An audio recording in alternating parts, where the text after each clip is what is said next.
ओम गुरु गुरुवाय नमः। आज की इस वीडियो में मैं आपको आषाढ़ मास में पड़ने वाली गुरु पूर्णिमा व्रत कथा सुनाऊंगी, जिसको सुनने से व्यक्ति के जीवन में समस्त फलों की प्राप्ति होती है।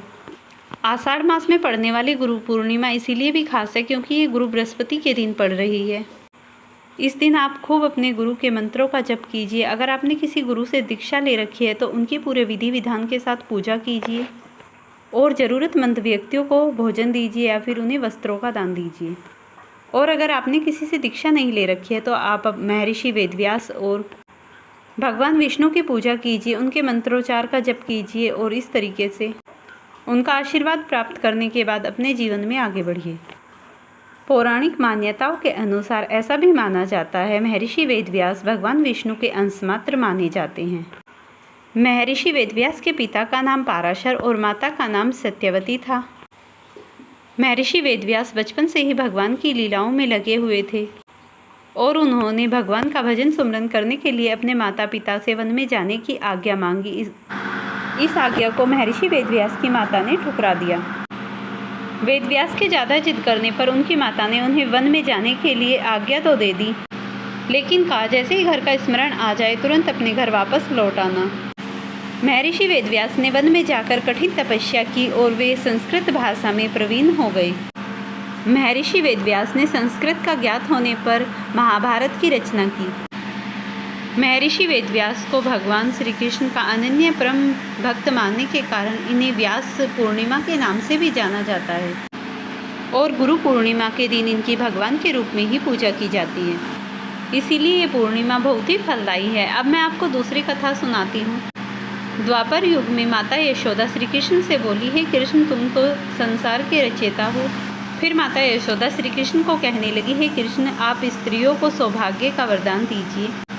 तब श्री कृष्ण ने कहा, जो भी स्त्री 32 पूर्णिमा व्रत करेगी उसे अखंड सौभाग्य की प्राप्ति होगी। प्राचीन काल में एक चंद्रहास नाम का राजा था। उसकी अत्यंत सुंदर और क्रांतिमान नगरी थी। उसी नगरी में एक ब्राह्मण और उसकी पत्नी रहते थे। वे बहुत ही धर्म निष्ठा वाले थे और भगवान में रुचि रखते थे। उस ब्राह्मण के घर में किसी चीज़ की कमी नहीं थी, लेकिन उसे संतान नहीं थी। इस चीज़ को लेकर वह हर समय दुखी रहता था। तभी उसी नगरी में एक ऋषि रहा करते थे जो नित्य प्रति सभी घरों से भोजन मांगकर लाते और खा लिया करते थे, लेकिन उस धनेश ब्राह्मण के घर से नहीं लेकर आते थे। इस पर उस ब्राह्मण ने विचार किया और जाकर उस ऋषि को कहा कि आप गांव के सभी लोगों के घर से भोजन मांगकर लाते हो, लेकिन मेरे घर से कभी नहीं लेकर आते, मुझे इसका कारण बताइए। तब ऋषि ने उस ब्राह्मण से कहा कि मैं पतितों के घर का भोजन नहीं करता हूँ। इस बात को लेकर ब्राह्मण बहुत दुखी हुआ और ऋषि के पैर पकड़कर वहीं पर रोने लगा और कहने लगा, हे महर्षि, आप तो सर्वज्ञ हैं, सब कुछ जानने वाले हैं और सब कुछ देने वाले हैं, आप मुझे पुत्र प्राप्ति का वरदान दीजिए। तब उस ऋषि ने तथास्तु कहा। तो वह जैसे ही अपने घर आया उसने सब कुछ अपनी पत्नी को बताया और वन में तपस्या के लिए चला गया। जब वह वन में कठोर तपस्या कर रहा था तब चंडी देवी वहां पर आई और उससे पूछा कि तुम्हें क्या वरदान चाहिए। तो उसने पुत्र प्राप्ति का वरदान मांगा। तब चंडी देवी ने कहा, तथास्तु, ऐसा ही होगा, लेकिन वो केवल 16 वर्ष की आयु तक ही जीवित रहेगा। इस पर वह ब्राह्मण अत्यंत दुखी हुआ और यह पैदा भी तब होगा जब तुम 32 पूर्णिमा का व्रत रखोगे।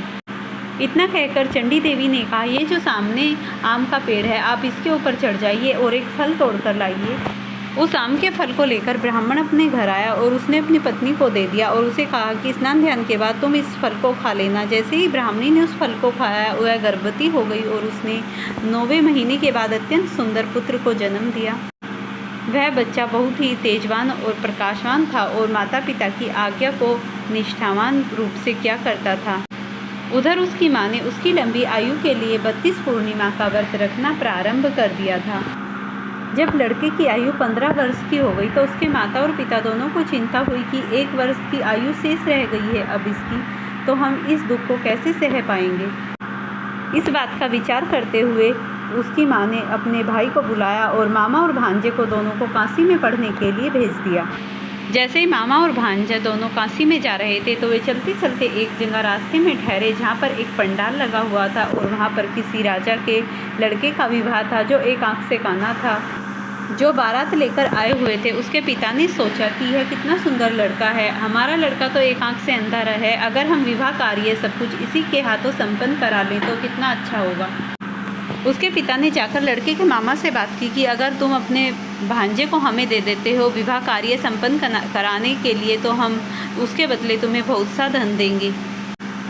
जब लड़के के मामा को जाकर उसने ये बात की तो उसने कहा कि जितना भी ये कन्यादान या जो भी कुछ देंगे अगर तुम उसे सब हमें दोगे तो मैं इस बात के लिए राज़ी हो जाऊंगा। वर के पक्ष का जो पिता था वह इसी बात को लेकर मान गया तो उसके मामा ने हाँ कर दी। और जैसे ही विवाह का पंडाल शुरू हुआ और उसमें कुछ रस्में होनी स्टार्ट हुई तो उस लड़के का विवाह उस लड़की के साथ हुआ। चुनरी की रस्म होते हुए लड़के ने लड़की की चुनरी पर लिख दिया कि मेरी आयु केवल 1 वर्ष है, मैं तो काशी पढ़ने जा रहा हूँ, जिसके साथ तेरा विवाह होगा वह तो एक आंख से काना है। इतनी सब कुछ विवाह कार्य संपन्न होने के बाद लड़का और उसके मामा काशी पढ़ने के लिए पहुँच गए। काशी में जाने के बाद लड़के की पढ़ाई स्टार्ट हो गई और वह जैसे ही 16 वर्ष की आयु का हो गया तो उसकी वहीं पर मृत्यु हो गई।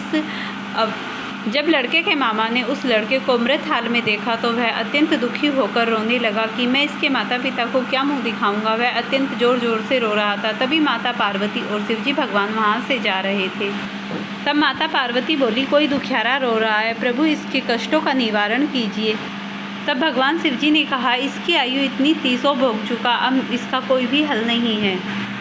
आप तो अपने भक्तों की हमेशा मनोकामनाएं पूरी करते हैं, तो आप इस बच्चे को अवश्य जीवित कीजिए, नहीं तो इसके माता पिता मर जाएंगे।